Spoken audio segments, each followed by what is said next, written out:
Betwabo bana banzambi. Betu. Nowela wetu agudi bonso. Merci. Ile jibwa ya mukale wa Yesu Kristo di tukumbaina bonso. Amen.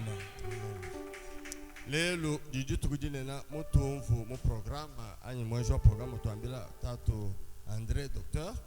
Aujourd'hui, c'est un grand jour tel que nous l'avons entendu le modérateur Jacques-André le décrire.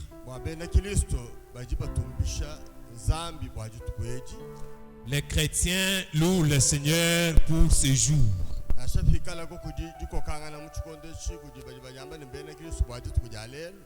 Même s'il y a encore des tiraillements, des mésententes, des désaccords entre ceux qui se déclarent chrétiens pour ce jour,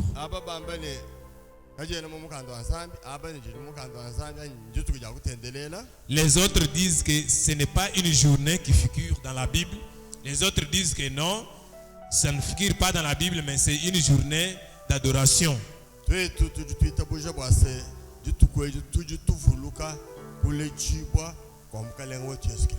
Mais pour nous, nous croyons que en ce jour, nous commémorons, nous célébrons la naissance de Jésus-Christ.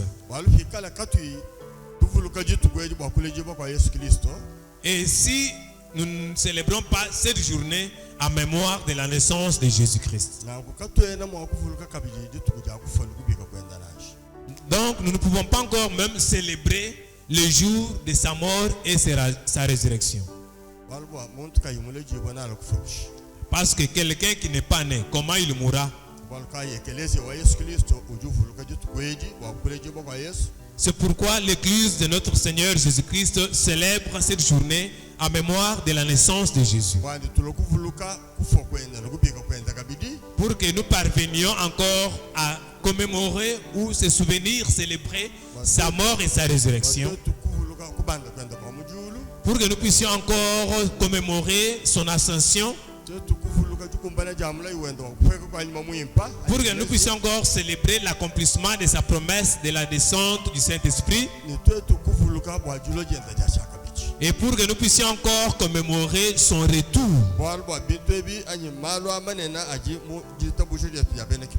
Parce que ces grandes paroles figurent dans notre foi chrétienne. C'est pourquoi en ce jour, nous avons lu avec vous les livres rédigés par l'apôtre Luc, qui décrit les choses qui s'étaient effectuées en ce jour. Les événements qu'il avait entendus, les événements qu'il avait vus, les événements qu'il nous a écrits. Il s'adresse à Théophilus ou à l'église pour que nous puissions savoir les événements qui s'étaient accomplis en ce jour. Dans le livre que nous avons lu, Luc chapitre 2, verset 8 jusqu'au verset 20,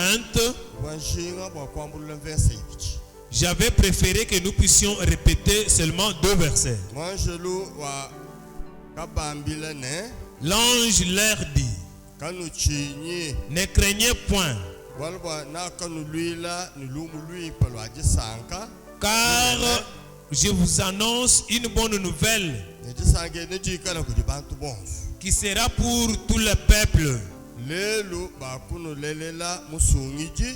C'est aujourd'hui qu'on vous est né un sauveur dans la ville de David, qui est Christ le Seigneur.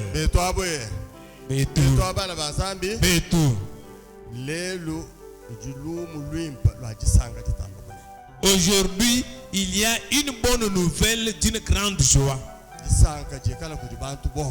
Que la joie soit sur tout le peuple. Qui prononce ces paroles? C'est l'ange du Seigneur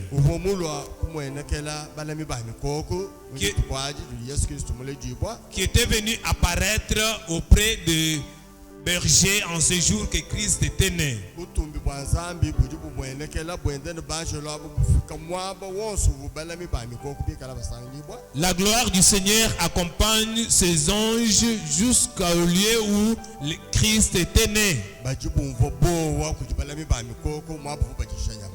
Le berger, là où ils étaient, ils ont eu peur. Mwanjo lwa nzambi dubapeshi titalala. L'ange du Seigneur leur accorde la paix. Mwanjo lwa nzambi mudifungile jikulukulu na shedi yacho udi nzambi mene. Dans l'Ancien Testament, l'ange du Seigneur, c'est Dieu lui-même. Nzambi ujuba mwenekela ubambile lumu luimpa. Dieu apparaît au milieu d'eux et leur annonce la bonne nouvelle. Mama lekela ayikuzakala. Il leur dit, ne craignez point. Tutukujalelo nuji nijisanga. En ce jour, vous êtes les bienheureux. Nuji ni lumu luimpa lulokuluchi. Vous avez la bonne nouvelle qui vient auprès de vous. Mwanjo lwa nzambi eu. Cet ange du Seigneur de Dieu, c'est la première créature à avoir annoncé la nouvelle de la naissance de Jésus. L'église du Seigneur, la bonne nouvelle qu'elle entend et qu'elle annonce aux autres sur la naissance de Jésus-Christ, c'est Dieu lui-même qui a annoncé cette bonne nouvelle. Il s'adresse aux bergers qui gardaient leurs troupeaux. Il leur annonce le sujet de la naissance du Seigneur. Est-ce que la question ou le sujet de la naissance du Sauveur était une bonne nouvelle? Quand nous lisons dans ce verset, pendant que l'ange annonce au berger,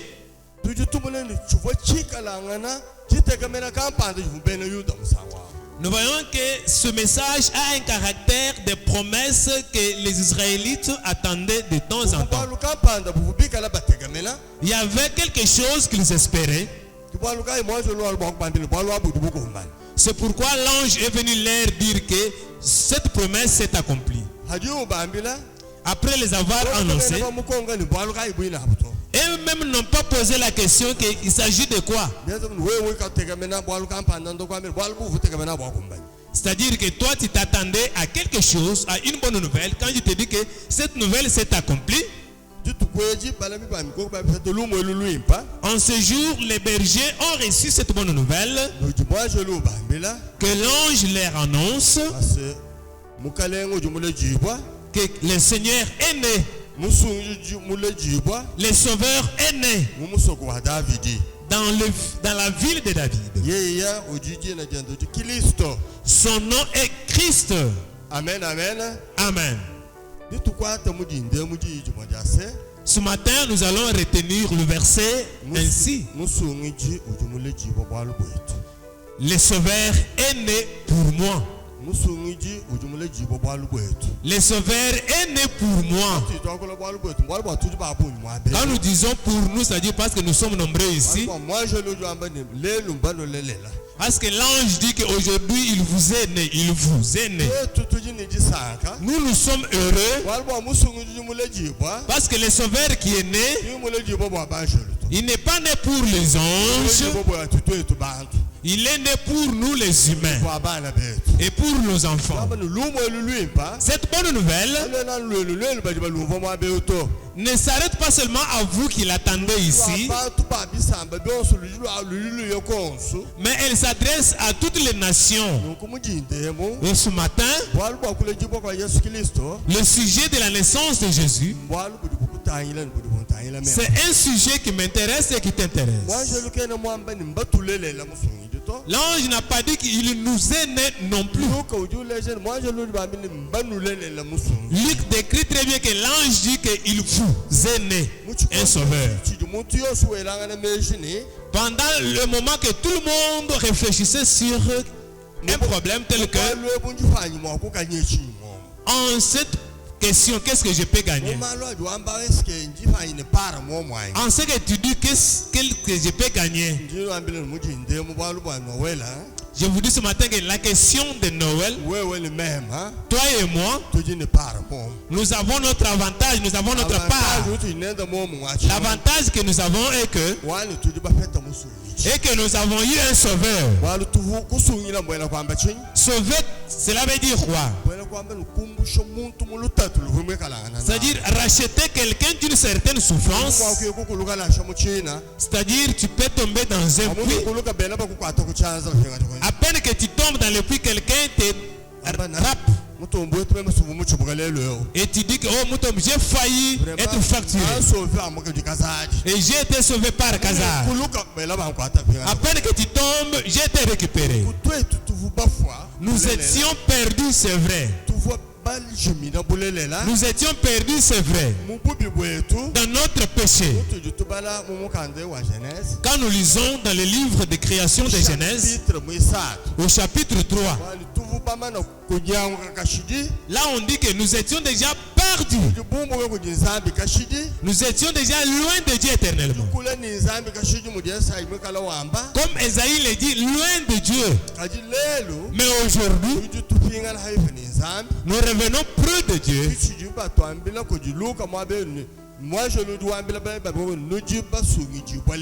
C'est que Luc nous dit, c'est que l'ange dit au berger que aujourd'hui vous êtes sauvés. C'est-à-dire que chacun des bergers individuellement est sauvé.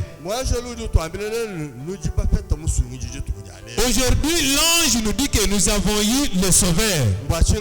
Pourquoi? Parce que nous les hommes, nous étions tombés dans le péché d'Adam et Ève. Nous étions déjà salis. Nous étions morts éternellement. Et nous recherchions quelqu'un qui devait nous sauver. Parce que personne ne pouvait nous sauver. Du fait que toutes les générations sont corrompues. Et il a fallu que quelqu'un qui n'était pas dans le péché vienne nous sauver. Et celui qui n'est pas dans le péché n'est que Dieu. C'est ce qui a fait que Dieu puisse envoyer son Fils unique Jésus-Christ, afin qu'il puisse afin qu'il soit né par une femme vierge, Marie bien entendu, pour l'accomplissement des Écritures saintes, qu'une vierge mettra au monde. On lui donnera le nom d'Emmanuel. Et ceci s'accomplit en ce jour, le jour que le Sauveur du monde est né. Pour te sauver et pour me sauver.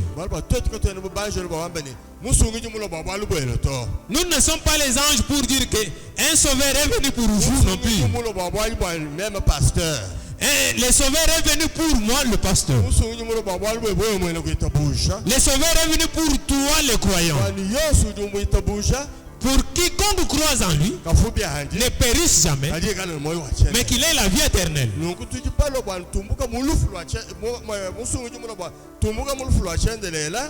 nous sommes venus. Donc le Sauveur est venu pour nous racheter de la mort éternelle et puis hériter la vie éternelle. La vie éternelle, nous l'héritons au cas où nous croyons au Seigneur Jésus-Christ comme Seigneur et Sauveur. On dit que Christ, Seigneur, donc c'est-à-dire Sauveur, l'envoyé spécialement pour te sauver. Parce que chaque fois tu dis que je pars pour qu'on puisse travailler pour moi. Le travail que toi tu cherches là est déjà exécuté par Jésus. La naissance de Jésus nous montre qu'il y a eu un travail qui a commencé. Sa mort et sa résurrection nous montre qu'il a tout terminé. Il n'y a personne qui peut venir te délivrer ou te sauver ou travailler sur toi. Dans la ville de David aujourd'hui, il nous est né, nous les humains, un sauveur. Pour que nous puissions quitter de la mort et passer dans la vie éternelle. Ce travail devait être exécuté par Dieu lui-même, le Fils de Dieu, qui a pris notre chair et pour souffrir. C'est pourquoi nous croyons que Christ est notre sauveur. Il est l'enfant de Dieu. Pourquoi? Parce qu'il n'a rien fait de mal. Il est venu nous sauver. Nous qui sommes semblables à lui charnellement, comme nés d'une femme et d'un homme, différent de nous dans le sens que lui n'a jamais commis le péché, mais nous commettons le péché jour et nuit. Le sujet de la naissance du Sauveur est-il important pour nous? C'est la question que je peux te poser et que tu peux me poser. Oui. Pourquoi? Parce que nous péchons à chaque seconde et à chaque moment. Et bien nous avons besoin de quelqu'un qui peut nous sauver. C'est pourquoi la naissance de Jésus était tellement très capitale et nous en avons besoin maintenant. La commémoration de sa naissance au sein de l'église de Jésus-Christ est très capitale pour nous, afin de nous rappeler que nous sommes sauvés de la mort et du péché en Jésus-Christ lui-même. C'est une bonne nouvelle. Pourquoi? L'ange ne s'est pas trompé. Il a bien précisé. Il dit que vous les humains, ceci est une bonne nouvelle pour vous. Parce que vous étiez morts. Vous étiez tués éternellement. Mais aujourd'hui vous êtes rachetés de la mort. Vous êtes rachetés de la mort éternelle. Celui qui vous a racheté de la mort éternelle est né aujourd'hui dans la ville de David, à Bethléem. Le Seigneur, les oins pour nous sauver. C'est pourquoi nous sommes bien heureux aujourd'hui. C'est pourquoi l'église du Seigneur doit continuer à commémorer la naissance de Jésus, afin que nous puissions quitter de la mort éternelle d'Adam et Ève, là que nous étions morts avec Adam et Ève. L'apôtre Paul écrit en disant que maintenant nous sommes en vie en Jésus-Christ. Pourquoi nous sommes bien heureux? Nous sommes les bien-heureux de commémorer ceci de temps en temps. Chaque année, c'est une commémoration que l'Église a préparée. Que nous n'avons pas le temps d'adorer d'autres créatures.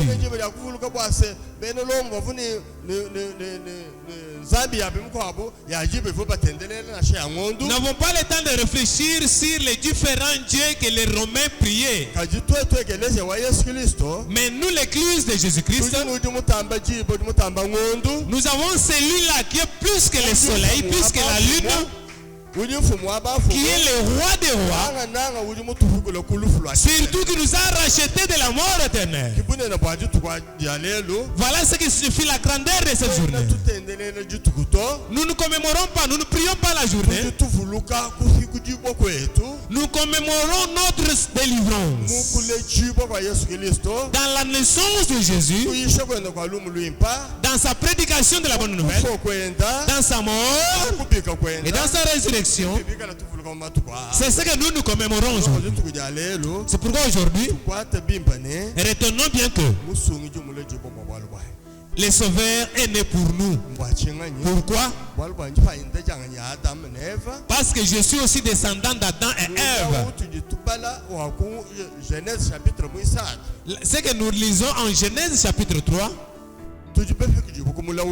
nous sommes sauvés de cette malédiction à travers le sang de Jésus, à travers la naissance, la mort et la résurrection de Jésus.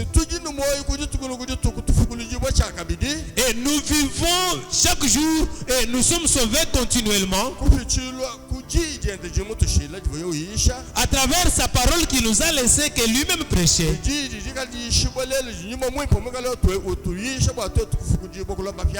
Une parole que le Saint-Esprit nous prêche chaque jour. Une parole qui vient auprès de nous aujourd'hui afin que nous soyons renouvelés, que nous devenions de nouvelles créatures.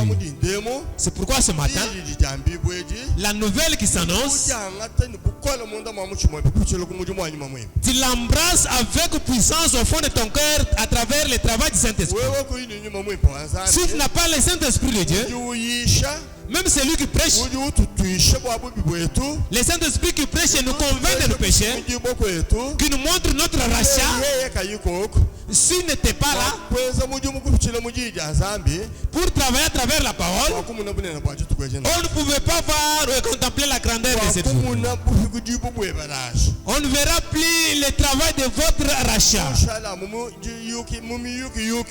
Tu pourras rester toujours dans des conneries qui caractérisent les autres,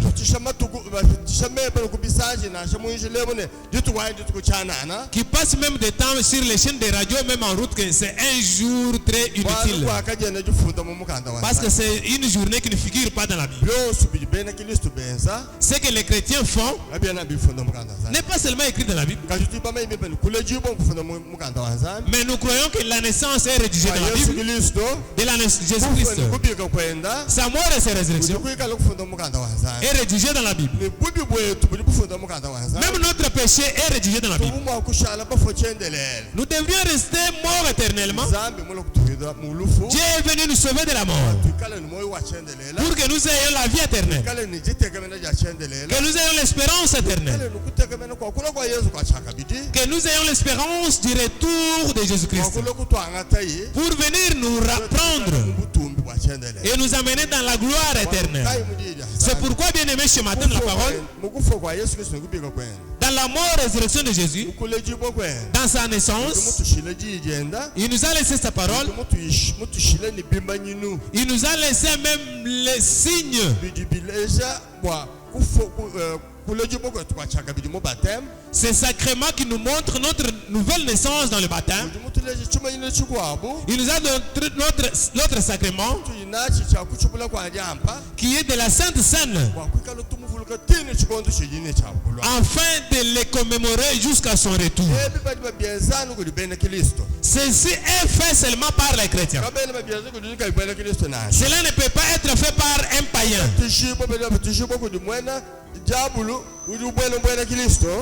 Et le baptême est reçu par un païen qui entre dans la chrétienté pour qu'il devienne chrétien. Le baptême est aussi même dans les camps des enfants des chrétiens, parce que ce sont les enfants de la promesse. Et Jésus-Christ est mort pour les chrétiens et pour les enfants des chrétiens. C'est pourquoi tout enfant d'un chrétien, c'est un enfant de l'alliance. Il était comme Abraham et Isaac. Il meurt et ressuscite avec Christ.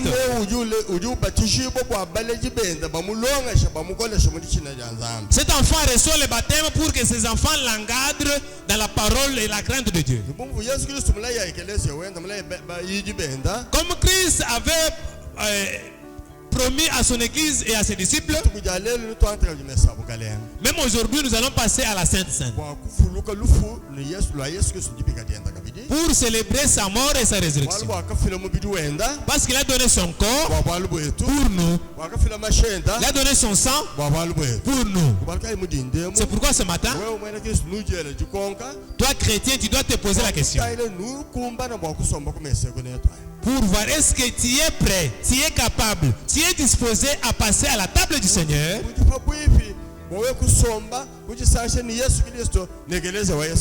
Es-tu prêt de communier avec Christ et l'église du Christ? L'apôtre Paul s'adresse aux Corinthiens. Il leur dit, quand vous viendrez pour participer à la table du Seigneur, vous devez vous poser des questions. Vous devez vous contrôler pour voir par où tu t'es écaré devant Dieu. Soit tu es revenu demander pardon à Dieu ou à ton frère pour participer à la table du Seigneur.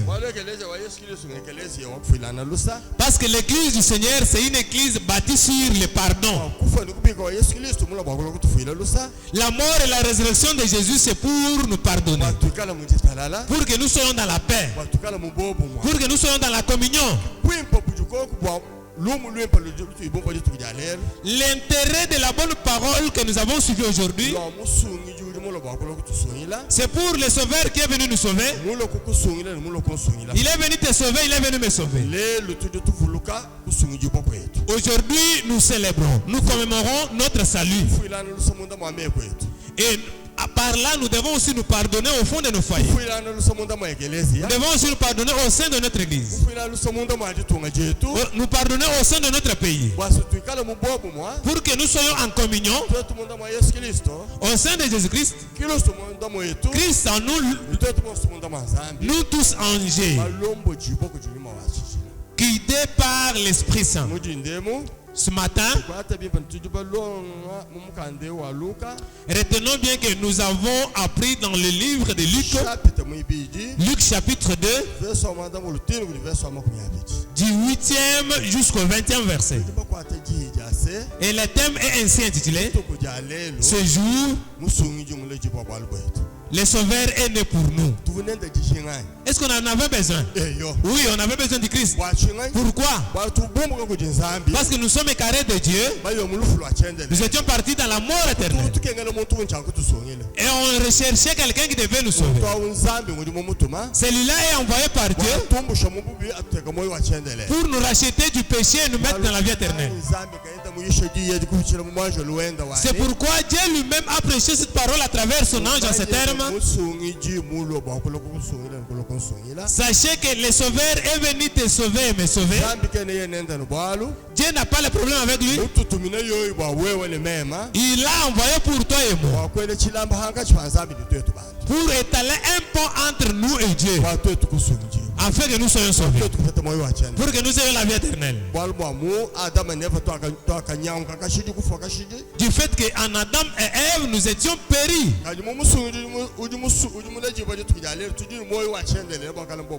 Mais dans le Sauveur qui est né aujourd'hui, nous avons la vie éternelle.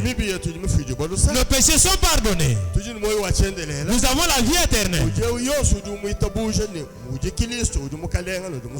Ainsi, quiconque croit en lui comme Seigneur, Sauveur, le travail que nous avons est annoncé aux autres qui ne l'ont pas encore cru. Qu'il y a un Sauveur qui est né. Il est Sauveur pourquoi? Pour te racheter de mauvaises pratiques que tu pratiques et te placer dans la vie éternelle. Voilà l'utilité de la bonne nouvelle que l'ange a enseignée aujourd'hui. Que Jésus-Christ, le Sauveur, est né. Il est le roi. Il a reçu le travail. L'œuvre de te sauver et de me sauver. Notre devoir est de le croire, passer avec lui la vie éternelle, écouter sa parole, recevoir le baptême, envoyer nos enfants pour participer au baptême et assister à la table du Seigneur pour la communion avec lui et l'unité avec nous les chrétiens au sein de l'église. Que nous ayons l'argent ce jour, parce que c'est un jour que nous sommes sauvés. C'est un jour que notre Sauveur, notre Seigneur est né. Amen.